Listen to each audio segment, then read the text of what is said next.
اللي يحل المشكلة النفسية اللي موجودة في بلادنا العربية حاجة واحدة بس، حاجة واحدة تحل المشاكل النفسية كلها.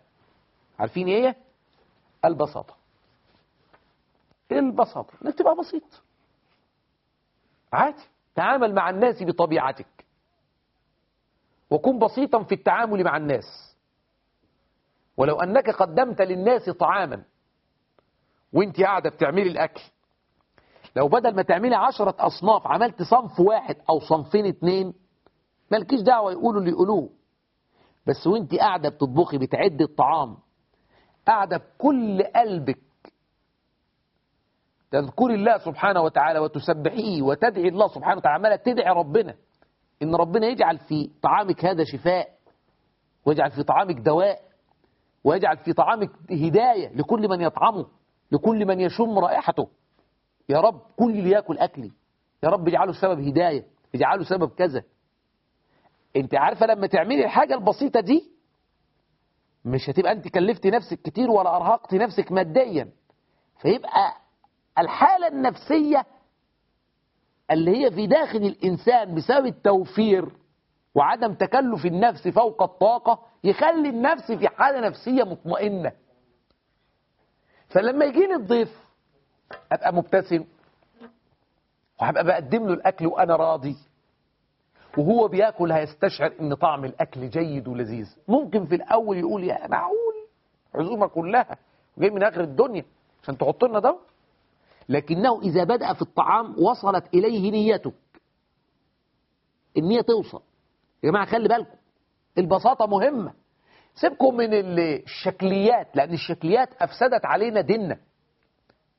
فهذا هو الفرق ما بين الجود والإسراف.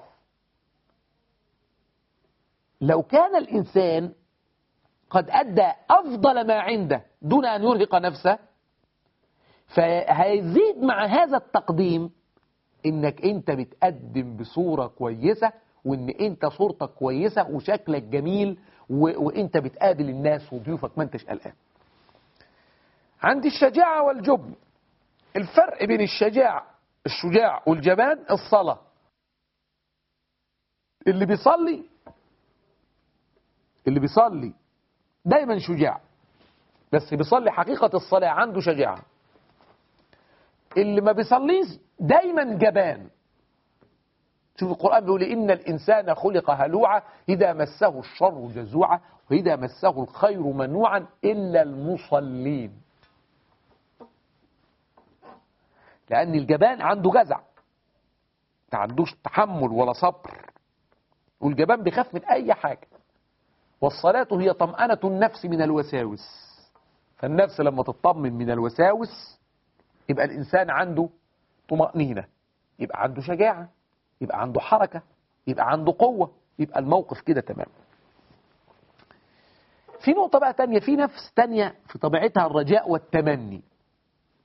كلنا بقى بنعمل كده، بيتمنى بقى ان يبقى عنده قصر، يتمنى ان عنده سيارة، يتمنى ان مش عارف عنده ايه، يتمنى ايه، كل واحد بقى بيتمنى بطريقته. فالدين هنا بيعمل لك ضابط في مسألة التمني، يخليك تتمنى الآخرة أكثر من أن تتمنى الدنيا. ولذلك سيدنا عمر لما كان قاعد مع أصحابه بيقول لهم يعني كل واحد يقول لي أمنيته إيه. فواحد قال أتمنى أن يكون لي ملء هذا البيت ذهبا.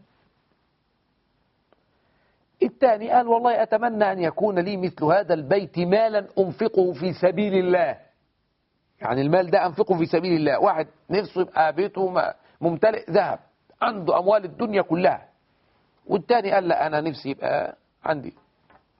فسيدنا عمر قال لهم أما أنا فأتمنى أن يكون ملء الأرض رجالا مثل سعد بن أبي وقاص ومعاذ بن جبل وعلي بن أبي طالب. قال لهم أما أنا بقى أتمنى أن يبقى ملء الأرض رجالا حكماء عقلاء. شوف بقى الفرق في الفكر. ده ينفق في سبيل الله وده عايز ماله بس. الفرق في الفكر ايه؟ الدين.